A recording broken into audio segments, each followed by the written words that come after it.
आपने निवेदिता मेनन का वीडियो सुना ही होगा जिसमें वो हिंदू को सबसे ज़्यादा वायलेंट बताती है, हिंदू रिलीजन को। पार्टी का कार्ड धारक व्यक्ति बर्टन क्लीटस जाके कलश को लात से मार के फुटबॉल की तरफ फेंक देता है, बोलता है it is my right to kick your kalash. 150 से 200 छात्रों की संख्या में ये कावेरी में पहुंचते हैं। ये प्री प्लान अटैक था और रामनवमी से दिक्कत है। हमारे दिव्या के हाथ में चोट लगी है, फ्रैक्चर हो गया, 7 टाँके लगे हैं। रवि के हाथ में 12 टाँके लगे हैं। अभिषेक के माथे पे मारा गया। उसके बाद लहूलुहान दिखाते हो लेकिन बाद में छोटा सा एक लगा लेते हो।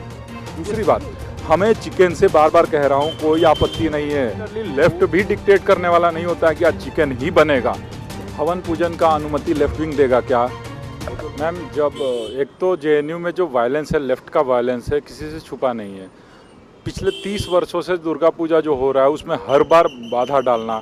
जब 30 वर्षों पीछे, ये तो हिस्ट्री में रिकॉर्डेड है, कलश फेंक देना, हड्डियाँ फेंक देना, सेम चीज़ है। ये माँ दुर्गा का अपमान करना 2014 में, 2013 में गिलानी को बुलाना।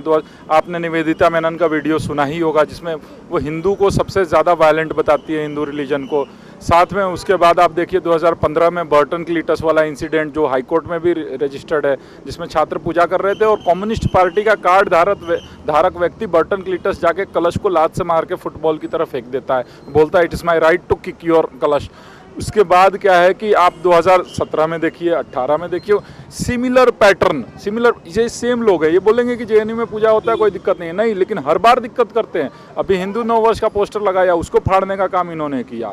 उसके बाद आप देखेंगे कि इस बार जो रामनवमी का जब डिसीजन हुआ, कावेरी के लोगों ने डिसाइड किया कि हम रामनवमी करेंगे, तब से धमकी देना। जब पोस्टर बना कि पूजा होगी तब डायरेक्ट धमकी देना कि हम हड्डियाँ फेंक देंगे, तुम्हारे हवन में हड्डियाँ फेंक देंगे। 150 से 200 छात्रों की संख्या में ये कावेरी में पहुंचते हैं। क्या कहने पहुंचते हैं कि हम वार्डन से बात करने आए। वार्डन से बात करने के लिए 5 लोग जाएंगे। वार्डन से बात करने के लिए मान लो कॉपी किताब कलम लेके जाओगे, मोबाइल लेके जाओगे, लाठी डंडा पत्थर ट्यूबलाइट, ये सब चीज़ ले जाने की, वेपन ले जाने की ज़रूरत क्या है? आपने कंसर्टेड तरीके से, प्लान्ड तरीके से, जो मैं बता रहा हूँ, 7 दिन 3 दिन लास्ट डे जो ये सारी घटनाएं हो रही है, एक ही चीज़ को इशारा करती है कि प्री प्लान्ड अटैक था और रामनवमी से दिक्कत है। क्योंकि 4 प्रोग्राम रामनवमी के कैसे हो गए, इस्कॉन का भजन कीर्तन कैसे हो गया, राष्ट्रीय कला मंच का ये मिठाई बांटने का कार्यक्रम कैसे हो गया, वेदांत स्थल पे स्वामी जी की मूर्ति पे कैसे हनुमान चालीसा का पाठ हो गया, कावेरी के लोगों ने कैसे हवन करा लिया, वहाँ प्रॉब्लम है। वहाँ हवन रोकने की ये कोशिश की थी बट रोक नहीं पाए थे। फिर रात को मतलब आगे ऐसी चीज़ें ना हो इसलिए उन्होंने अटैक किया। हर बार ये अटैक करते हैं, चाहे स्कूल ऑफ एनवायरमेंटल साइंस के आगे सरस्वती पूजा होना हो, पेरियार के सामने दुर्गा पूजा होना हो, महामांडवी के सामने महारुद्राभिषेक होना हो, हर हिंदू फेस्टिवल को टारगेट करके ये हर बार रकस क्रिएट करते हैं। हर बार मीडिया में ये चीज़ें आती है। उसके बाद क्या होता है, वो अटैक करते हैं, पुलिस आती है। ये जब अटैक हुआ उसके बाद हम लोग यहाँ आ गए अपनी प्रोटेक्शन के लिए, चूँकि हमारे कई लोगों को चोट लगी थी। लेकिन इनका ये चीज़ देखिए, आप देख रहे होंगे, मीडिया में आ रही होगी कि जिस लड़की को चोट लगी है वो दूसरे को कंसोल कर रही है, 5 मिनट बाद रोल रिवर्स हो जा रहा है। और अगर चोट लगी है, जेन्युइन चोट लगी है, हमारी तो सहानुभूति है, लेकिन आप हॉस्पिटल नहीं जाके पुलिस थाने में क्यों जा रहे हो? क्योंकि आपको पॉलिटिसाइज करना है। हमारे 11 लोगों को चोट लगी, वो पूरी रात हम लोग हॉस्पिटल में थे उनके साथ। सुबह 8 बजे रिलीज़ हुए हैं, कोई हमारा कार्यकर्ता नहीं सोया है, हमारे समर्थन में कोई नहीं सोया है, हमारे जितने भी समर्थक हैं। हमारे दिव्या के हाथ में चोट लगी है, फ्रैक्चर हो गया, 7 टाँके लगे हैं। रवि के हाथ में 12 टाँके लगे हैं। अभिषेक के माथे पे मारा गया। ये सभी छात्र भी गए कहाँ? दिव्यांग सभी अपने अपने रूम पे है, कोई दवाइयाँ ले रहा है, कब कोई हॉस्पिटल में है। तो ऐसा कहने का अर्थ ये कि ये हॉस्पिटल नहीं जाके आप पहले जाते हो कहाँ? Police station. उसके बाद लहूलुहान दिखाते हो लेकिन बाद में छोटा सा एक लगा लेते हो। ये सब फर्जी टैक्टिक्स है, ये एज ओल्ड टैक्टिक्स है। जो चीज़ बंगाल और केरला में किया वो चीज़ जेएनयू में रिवाइज करना चाहते हैं, जेएनयू को बदनाम करना चाहते हैं। दूसरी बात, हमें चिकन से बार बार कह रहा हूँ कोई आपत्ति नहीं है, कोई भी आपत्ति नहीं। हमारे जितने भी मेस सेक्रेटरी है, मैं बता सकता हूँ, नर्मदा में अंकुश है, विवेक है, पेरियार में गौरव है, पेरियार में महामांडवी में पुष्पराज है, सतलज में शेषमणि, सब में सेक्रेटरी, सब में तो चिकन बना है। नैन्सी है कोयना में, कोयना की छात्राएं तो कंप्लेन कर रही है कि चिकन में नमक ज़्यादा है, इसका मतलब चिकन बना है।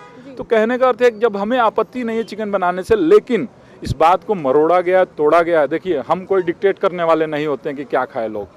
सिमिलरली लेफ्ट भी डिक्टेट करने वाला नहीं होता है कि आज चिकन ही बनेगा। जब लोगों ने डिसाइड कर लिया चिकन नहीं बनेगा तो उनकी डिसीजन है, क्योंकि यहाँ का मेस लेफ्ट या राइट नहीं चलाता, यहाँ का मेस प्रशासन भी नहीं चलाता। स्टूडेंट लेड, स्टूडेंट ऑन्ड और स्टूडेंट रन, उन्हीं के द्वारा चलता है। तो वो जो डिसाइड करेंगे खाना वही बनेगा। हवन पूजन का अनुमति लेफ्ट विंग देगा क्या? वो तो हमेशा हवन पूजन के विरोध में रहे, चाहे बर्टन क्लीटस वाला मामला 2015 का हो, माँ दुर्गा के लिए अपमानजनक शब्द बोलने का मामला रहा हो, 2013 में गिलानी द्वारा हिंदू देवी देवताओं का अपमान का मामला रहा हो। ये विश्वविद्यालय का फैसला था, ऐसा लेफ्ट विंग का कहना है। ये विश्वविद्यालय का फैसला नहीं था, ये वहाँ के रेसिडेंट्स का फैसला है। रेसिडेंट्स अपने बैडमिंटन कोर्ट में क्या प्रोग्राम करना चाहते हैं रेसिडेंट डिसाइड करेंगे, ना कि लेफ्ट या राइट। क्लियर कट बात है, हमने इन्फॉर्मेशन दिया था कि हम पूजा करेंगे। और दूसरी बात, वार्डन को जब आपत्ति नहीं थी तो वार्डन को आपत्ति होती तो वो बताते ना, किसी को कोई आपत्ति नहीं थी। इनफैक्ट उस वक्त तक लेफ्ट के अलावा मुस्लिम स्टूडेंट को आपत्ति नहीं थी, उन्होंने चंदा दिया है। इनफैक्ट कई ऐसे विचारधारा के लोग भी हैं जो हमसे संबंध नहीं रखते, उन लोगों ने भी चंदा दिया, साथ दिया, आके फल मिठाई खाए हैं, प्रसाद खाए हैं। कहने सिर्फ और सिर्फ लेफ्ट को इससे दिक्कत था, सिर्फ और सिर्फ लेफ्ट को, तभी तो वो फेक नोटिस निकाला गया ताकि वो पूजा ना हो। आप उनसे सवाल पूछिए, फेक नोटिस क्यों निकाले? 150 लोगों के साथ क्यों गए आप मारपीट करने? पूजा खत्म, जब पूजा खत्म हो गया, सब चीज़ हो गया, कोई मारपीट नहीं हुई। शुरू में आप मारपीट करने का कोशिश किए, कुछ चीज़ नहीं हुआ, तो 150 लोगों के साथ हॉस्टल में जाने की आवश्यकता क्यों पड़ी? क्योंकि आप सबक सिखाना चाहते थे कि आगे से पूजा ना हो।